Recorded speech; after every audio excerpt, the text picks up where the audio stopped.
നമ്മൾ web development ഒക്കെ പഠിച്ച് നമ്മൾ സ്റ്റേബിൾ ആയിട്ട് നിൽക്കുന്ന ഒരു സമയത്തൊരു ആശയക്കുഴപ്പം വരാറുണ്ട്. നമുക്കൊരു ജോലിക്ക് പോകണോ അല്ലെങ്കിൽ ഒരു ഫ്രീലാൻസ് വർക്ക് എടുത്തിട്ട് ചെയ്യണോ എന്നുള്ളത്.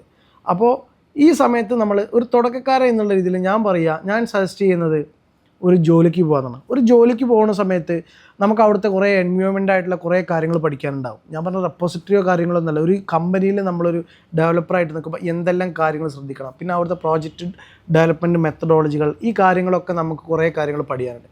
ഇതൊക്കെ പഠിഞ്ഞു കഴിഞ്ഞ് നമുക്ക് പ്രോജക്റ്റിൽ അത്യാവശ്യം ഹോൾഡ് ആയിക്കഴിഞ്ഞാൽ, ഹാൻഡ്സ് ഓൺ എക്സ്പീരിയൻസും കാര്യങ്ങളൊക്കെ ആയി നമുക്കൊരു പ്രോജക്റ്റ് മാനേജ് ചെയ്യാൻ പറ്റുന്ന സമയത്ത് നിങ്ങൾക്ക് ഫ്രീലാൻസിനെ കുറിച്ച് ചിന്തിക്കാം.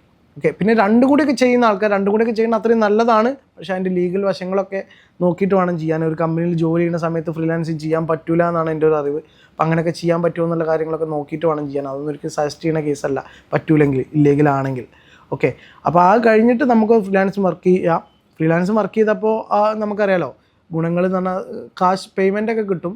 പക്ഷേ നമ്മൾ ഫ്രീ ആയിട്ട് നമുക്ക് ഡിപ്പെൻഡൻ്റ് നമ്മൾ ഇന്ന സമയത്ത് വർക്ക് ചെയ്യണം അങ്ങനെയൊന്നുണ്ട്. നമുക്ക് എവിടെ ഇരുന്ന് വർക്ക് ചെയ്യാം.